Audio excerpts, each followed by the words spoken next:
Helmetless kids on roller skates? That's me. Horrible plane driving? And rooms full of cash? No room. I'm Peter Billigus, and this is Money in the Movies.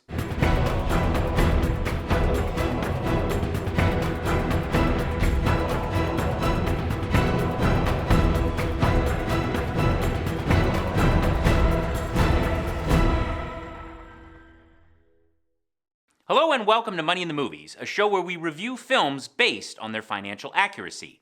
Today's movie is Blow, directed by Ted Demme and starring Johnny Depp, Penelope Cruz, and Paul Rubens.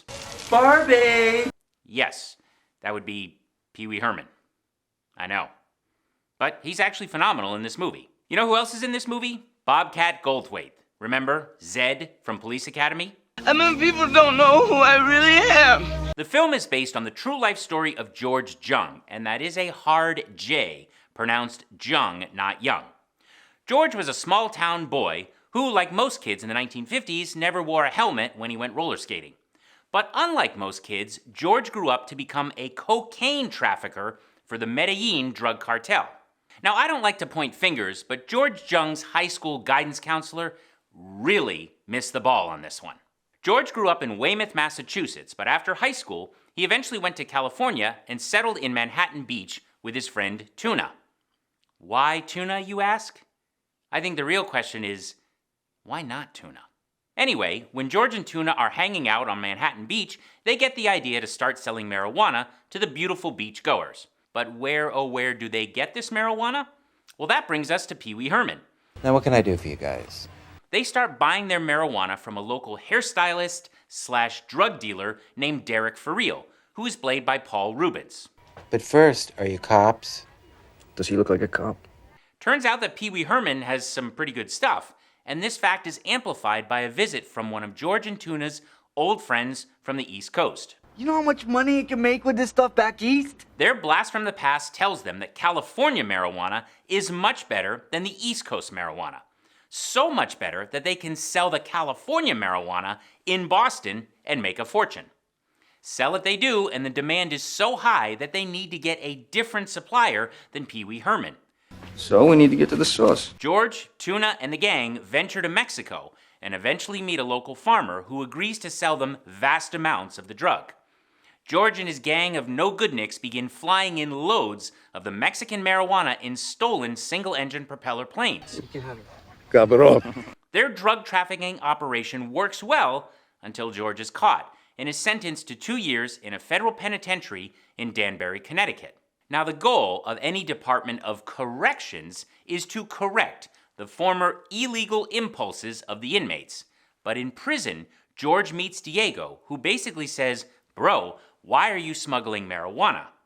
He suggests that George smuggle something else. George, what do you know about cocaine? George and Diego begin planning a cocaine smuggling operation using Diego's connections in Colombia and George's connections in the United States. Upon release from prison, the dishonest duos set their plan in motion and become two central figures in the American cocaine boom of the late 1970s and early 1980s. They make more money than they know what to do with. We're gonna need a bigger boat. Eventually, with more cash than he can ever count, George leaves the business. It's all over. And I'm not going back. However, even after he retires from drug smuggling, George is still hounded by the authorities, and eventually they catch him. Brave! He is facing years in prison, but he's not all that worried, because once he makes bail, he plans on going to Panama. Why Panama? Well, earlier in the movie, George stashed a huge amount of cash in a Panamanian bank. I give you $30 million, and you give me this little book. Remember, George had a lot of cash, and he needed somewhere to put it. So he put it in a Panamanian bank, which was where Pablo Escobar himself put his money. So George makes bail, heads to Panama to make one large withdrawal. He is gonna go on the run, and he certainly has enough cash to hide out forever. Except when he gets to the bank in Panama, there's a problem. The bank president tells him, "The banks have gone through a change, nationalization. I am afraid that your funds have been appropriated by the Panamanian government." The $30 million that George Jung gave to the Panamanian bank is gone, And according to the bank president in the movie, it's because the banks have undergone nationalization. George leaves Panama empty-handed, and in a desperate attempt to keep his family together, he arranges one last drug deal. One last big score so his family can go back to living the good life. The only problem is, this very last score is a setup, and George is arrested and sentenced to 22 years in federal prison. When the movie was made, the real George Jung was still in prison, but he was finally released on June 2nd of 2014. So we have the true story of a small-town boy who gets involved in the drug trade, makes a fortune, gets caught, and then loses it all. But for our purposes, financially speaking, is the movie accurate? Did George Jung put his cash in a Panamanian bank? And did his money become appropriated? And what the heck does appropriated even mean? Well, let's take this from the top. It is true that George Jung was a cocaine smuggler in a time when it was relatively easy and very lucrative to be a cocaine smuggler. In the late 1970s and early 1980s, the US government and many South American governments just weren't onto the cocaine trade and how it operated. George Jung made a ton of money very quickly, and he soon fell into the all too common problem of the world's most successful criminals: where to stash the cash. George and his partner Diego fly to Panama with $30 million each and put their money in a Panamanian bank account. In real life, George first began stashing cash in his house on Cape Cod, Massachusetts. He put cash in a special medicine cabinet, he put cash in the heating ducts, and he even put cash in a hole he cut in the cement floor under the oil burner. At times, he had more than $10 million stashed in his home on Cape Cod. Of course, it's dangerous to have that much money stuffed into the walls of your house. What if your house burns down? What if you get arrested? What if other criminals start to hear about how much cash you have in your house and they try to steal it? Even though a house is not the best place to stash millions of dollars of cash, George did just that. Now, in real life, he did keep a smaller amount of cash in a few safe deposit boxes at the Rockland Trust Company in Weymouth, Massachusetts. But soon enough, there was just not enough room. $1 million in $100 bills weighs 20.4 pounds. If the cash is in $50 bills, it weighs over 40 pounds. At one point in his career, George was raking in nearly $2 million per month. The house in Massachusetts and the few safe deposit boxes at the Rockland Trust Company weren't going to be big enough. In real life, George began paying a courier whose nickname was Big Ralph.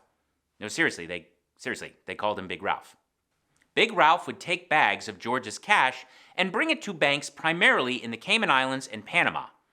Big Ralph would deposit the cash on George's behalf.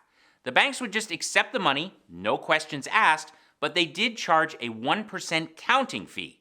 And by counting fee, I mean they were charging a premium for their discretion. They didn't ask where the cash came from. They just took it, deposited it into George's account, and they gave Big Ralph a receipt with a 7-digit number. No names, just the account number. Once the money was in one of these bank accounts, it quickly became legit. It could, in theory, be transferred to another bank via bank wire. Remember, this was the late 1970s and early 1980s. Computers existed, but not everywhere, and the internet certainly wasn't what it is today. There were laws, such as the Bank Secrecy Act, passed in 1970, that required banks and other financial institutions to report certain cash transactions, typically those transactions over $10,000. But the Bank Secrecy Act applied to banks in the United States. Things got a little fuzzier when a bank received a wire transfer from a foreign bank. And there were loopholes in the Bank Secrecy Act that allowed money to flow. There were also people in both the US and non-US banking industries that, for enough money, would just look the other way. Today, the laws are much tighter. Legislation such as the Foreign Account Tax Compliance Act, passed in 2010, forced foreign banks to report to the IRS information about the accounts of US citizens.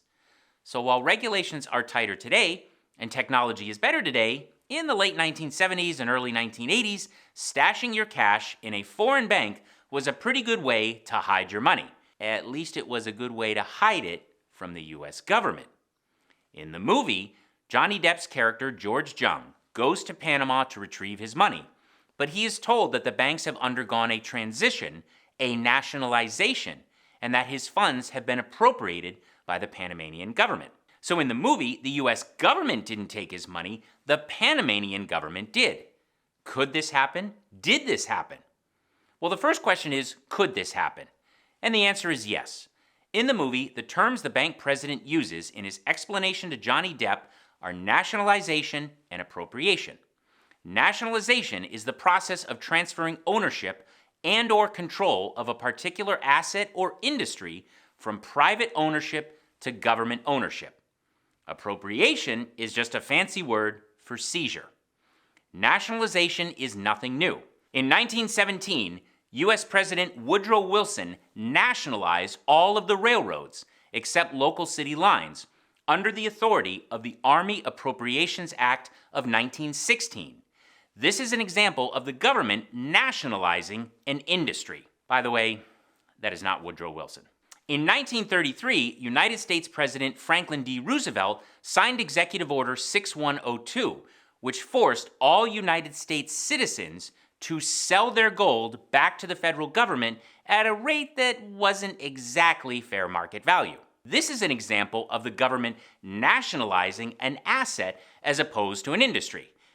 And by the way, that is not President Franklin Roosevelt. That's a guy taking a bath in a lake. I don't know why we're showing that. So nationalization does happen, and it happens all over the world. In 1982, the Mexican government nationalized their banking system.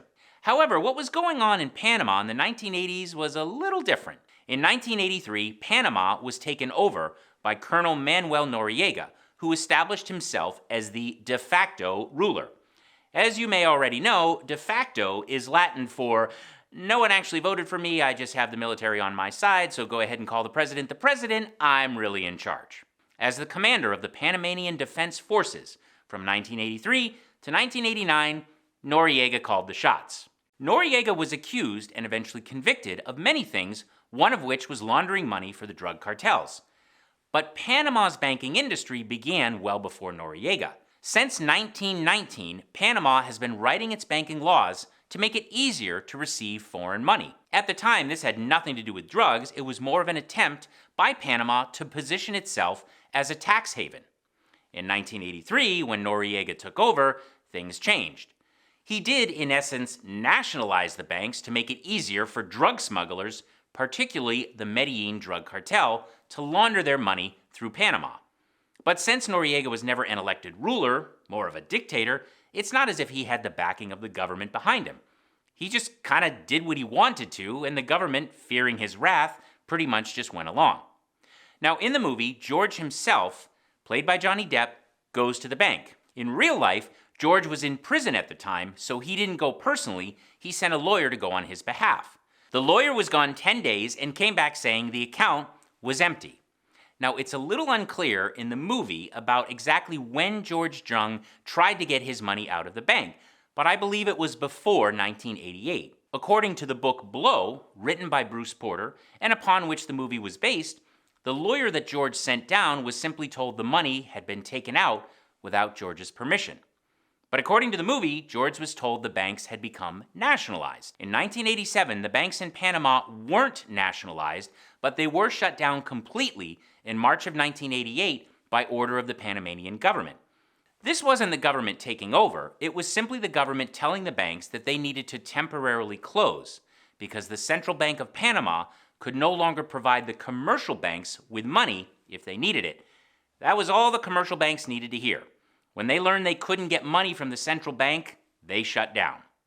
So it does not appear that George Jung lost his money because the banks were nationalized in the traditional sense of the word.